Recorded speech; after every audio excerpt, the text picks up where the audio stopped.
What's going on? It's your favorite drunkle, new and better check on the plays.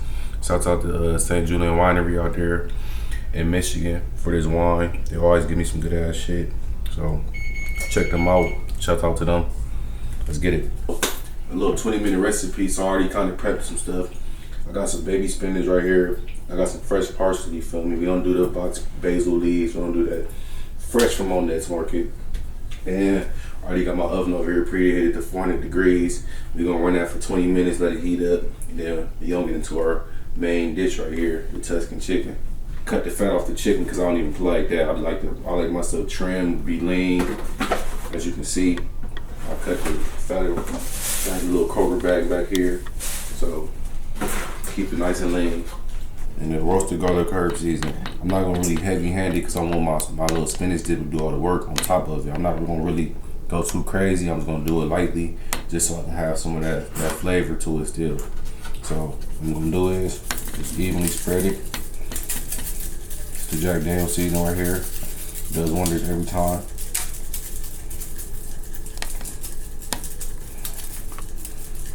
Then we gonna come back and hit it with this right here.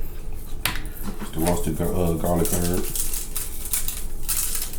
Like I said, you can go crazy if you want to, cause I'm one of the people that do go crazy, cause I like the seasoning. I'm not really a big sauce dude, so I like the way the seasoning tastes. I'm a real big seasoning guy, as you can see.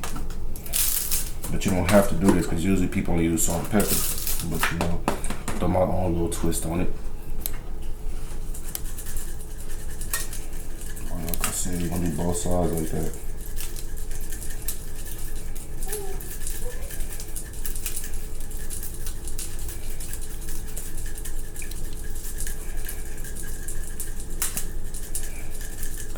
Pretty much that right there for that part.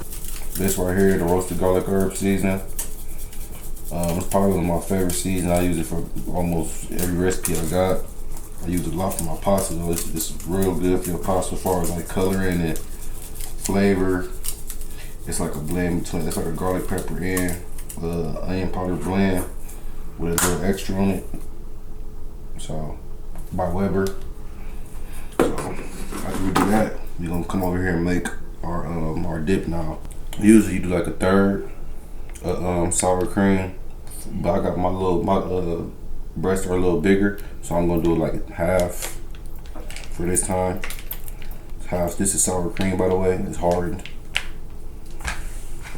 You can use the soft whipped cream, but I prefer the hardened, so it solidifies better when I put it with the heavy cream. And we're gonna throw the heavy cream in here too with it. We're gonna fill it up.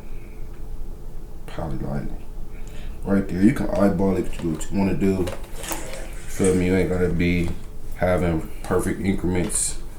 But I'm gonna add the spinach in here now. I'm gonna add this to the mixture. Add all of it, matter of fact. Add all this to the mixture. Yeah, stuck on my fingers.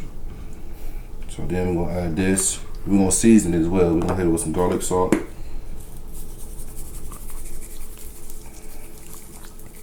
We're gonna hit it with some salt and pepper. Just until you feel what's appropriate. You ain't gotta have no increments, cause I don't ever use increments unless I'm doing like something like a new recipe that I don't really know. But I kind of do this recipe. This is only my second time making this, but I feel like I got the hang of it. And some Italian seasoning. Can't go wrong with this. Even though it's being petty right now, it's only gonna give me a little bit. That's what we're gonna do. Open up this other side. Go crazy. Like I said, you ain't gotta have an exact increment. You can just freehand it until like you feel it's appropriate. It still won't come out the same. You might have a little more stronger taste for one thing than the other, but as far as that goes, it's still gonna hit. You can't really go wrong with this recipe. It's a simple, quick, 20 minutes. Put it in the oven. It don't take long to make. What we're gonna do, we're gonna add in our mozzarella cheese. Add this in there. That's the last step. Yeah, we're gonna work that wrist. We're gonna really get in there. That's how you make our dip. Might need a little more sour cream so it can harden up a little more. But it's pretty much the dip you're gonna put on top of it. And that's how you want it to look for real. Work your wrist till you break down that sour cream, which is gonna take a little minute because it's hardened. But it's better for the mixture because it makes it a little harder at the top, so it's kind of like a little crumble instead of like a runny ass foundation.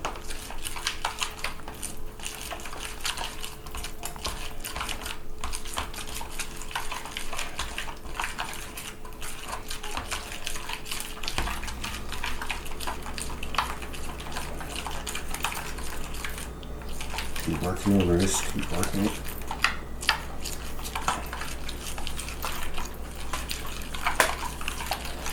Some people like shit like this too, just watching people break shit down like this and just repetitively to it break down.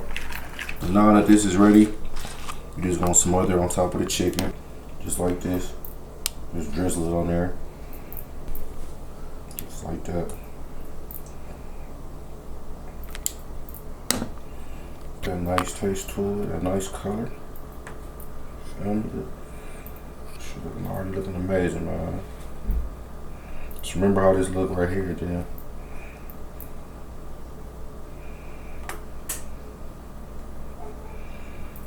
Just drizzle it over each one.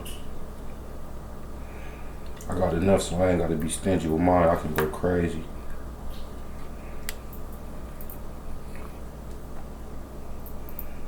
Usually people like this, after they do this right here, they usually put tomatoes or mushrooms on top of it, but I'm not really a big mushroom fan or tomato fan. I did do the tomatoes my first time, but they weren't crispy enough for me, so I'm just keeping them out this time. But you can use half tomatoes, so you can use them, but I'm not gonna use them this time.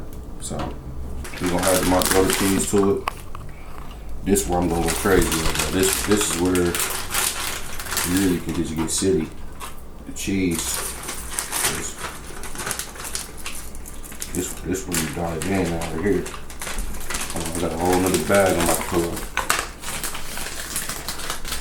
This one you really get it. You just get carried away.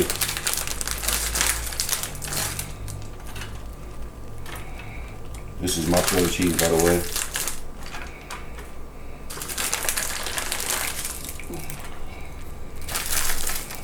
And then after I do that, y'all see the fresh parsley on there just sitting there waiting. For me, so we gonna sprinkle it up over the top for that steak. Make it look all nice and pretty for the people at home. Spread it evenly.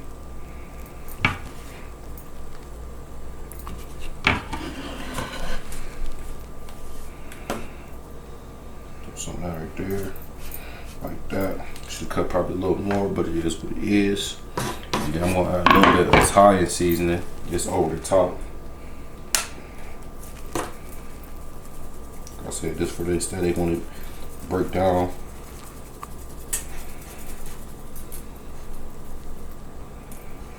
So what we're gonna do now is put this in the oven for about 25 minutes on 400 degrees. And we're pretty much done. That's the only thing you gotta do. I usually put foil on the top so it can like disperse it evenly through the foil. And then we're gonna check on it in about 15 minutes just to see if that, then take the cover off. Little belly check out here. About to try this chicken with me, man. We got it pretty much done. See the end result of it. Come on, man. You serious? Come on, man. This shit can't get no better than this. It's the Tuscan chicken, man. Usually, like I said, you can have your tomatoes or mushrooms on top, but I kept it simple this time. Just kept it straight. Chicken, cheese, parsley. It's a quick 20-minute dish, man. You can't go wrong. You cannot mess this up. And it's gonna come out like this every time. Look how tender this shit is. Got the piece right there.